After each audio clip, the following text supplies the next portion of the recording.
Hello friends, welcome to 3D CAD/CAM। AutoCAD 3D modelling এর এই ভিডিওটিতে আমরা সলিড এডিটিং এর খুবই গুরুত্বপূর্ণ দুটি টুল ফিলেট এবং চাম্পার সম্পর্কে জানবো বা শিখবো। এই টুলগুলো কিভাবে ব্যবহার করা হয়। এর আগে আমরা 2D মডেলিং এ ফিলেট এবং চাম্পার সম্পর্কে জেনেছিলাম বা শিখেছিলাম। যদি কারো কোনো ডাউট থাকে 2D তে ফিলেট এবং চাম্পার করতে, তাহলে তোমরা এই চ্যানেলের 2D মডেলিং এর প্লেলিস্টে গিয়ে দেখে নিতে পারো। ওখানে সমস্ত ধরনের 2D ড্রয়িং এর প্রবলেম এবং সলিউশন দেওয়া রয়েছে। তো চলো সময় নষ্ট না করে শুরু করা যাক। তো সলিডের উপর ফিলেট এবং চাম্পার অ্যাপ্লাই করার জন্য আমাদের প্রথমে প্রয়োজন যে কোনো একটা সলিড মডেল। তো আমরা আগে থেকে সলিড মডেল ক্রিয়েট করে রেখেছিলাম যাতে ভিডিওর লেন্থ অনেক বেড়ে না যায়। তো সেটাকে অ্যাক্টিভ করে নিচ্ছি। এখানে লেয়ার 1 ব্যাস অ্যাক্টিভ করে নিলাম। দেখো এই সলিডের উপর আমরা ফিলেট এবং চাম্পার অ্যাপ্লাই করব। এবার চলে যাব সলিডে।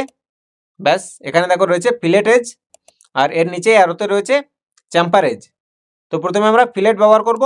ফিলেটে সিলেক্ট করলাম, করার পর এখানে বলছে সিলেক্ট অ্যান এজ অর কিবোর্ডের ডাউন কার্সার বাটন প্রেস করতে বলছে। ব্যাস প্রেস করলাম। এখানে দেখো তিনটে অপশান এসছে। এই অপশানগুলো কিন্তু নিচেও রয়েছে, দেখো এখানেও রয়েছে। তো আমরা এখানেও দেখতে পারি, এখানেও দেখতে পারি।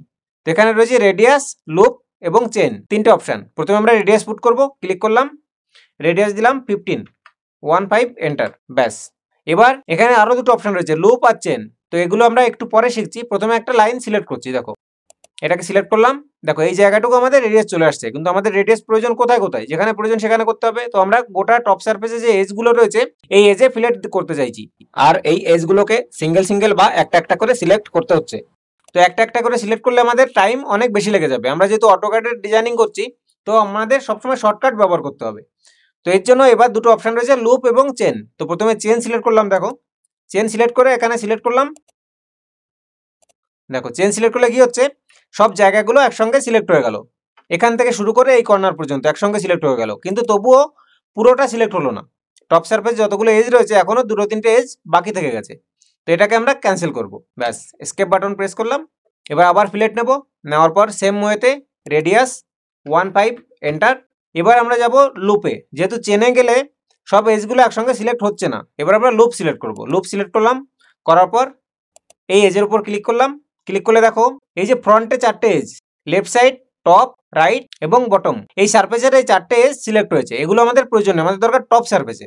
তো এটাকে আমরা অ্যাকসেপ্ট করব না, নেক্সট করব। নেক্সট করলাম। এবার দেখো টপ সারফেসের সমস্ত এজগুলো সিলেক্ট হয়ে গেছে, অল এজেস আর সিলেক্টেড। তো এবার আমরা অ্যাকসেপ্ট করব।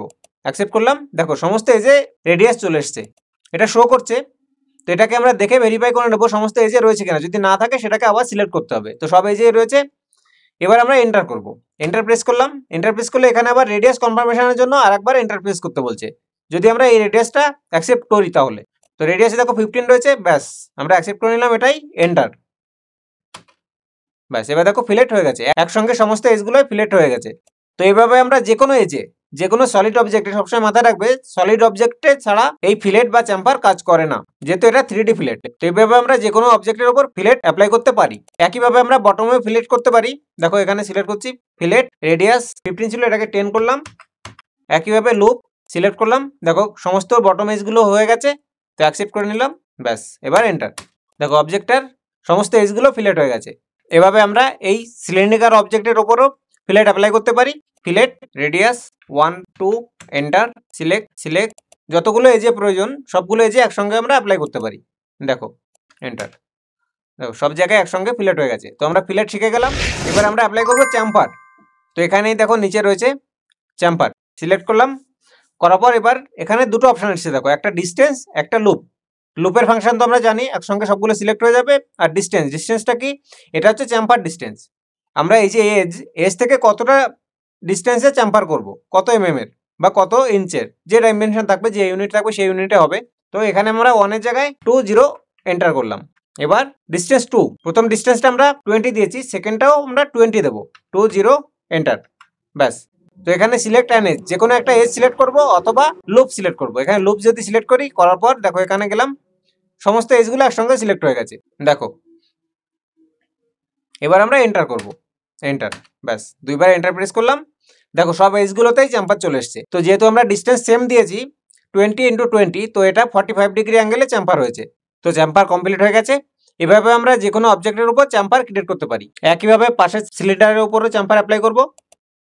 চাম্পার সিলেক্ট এজ, ব্যাস সিলেক্ট হয়ে গেল। এবার ডিস্টেন্স অলরেডি দেওয়া রয়েছে, তো ডিস্টেন্স আমরা চেঞ্জ করতেও পারি। ডিস্টেন্স একটা 25 এন্টার এবং সেকেন্ড ডিস্টেন্সটা 15 এন্টার। ব্যাস। এবার দেখো জাম্পারটা একটু অ্যাঙ্গেল হয়েছে, 45 ডিগ্রি হয়নি, ইকুয়াল হয়নি, যেহেতু আমরা ডিস্টেন্স কম বেশি দিয়েছি। এবার এন্টার। ব্যাস। তো এভাবে আমরা যে কোনো 3D অবজেক্টের ওপর ফিলেট এবং চ্যাম্পার টুল প্রয়োজন অনুসারে ব্যবহার করতে পারি। আশা করি বন্ধুরা সবাই বুঝতে পেরেছো কিভাবে ফিলেট এবং চ্যাম্পার টুল অ্যাপ্লাই করব। এরপরে যদি কারো কোনো মডেলিংয়ের সময় প্রবলেম হয়ে থাকে বা হয়, তাহলে কমেন্ট করে অবশ্যই বলবে, আমি চেষ্টা করব প্রবলেম সলভ করার। ধন্যবাদ শেষ পর্যন্ত দেখার জন্য।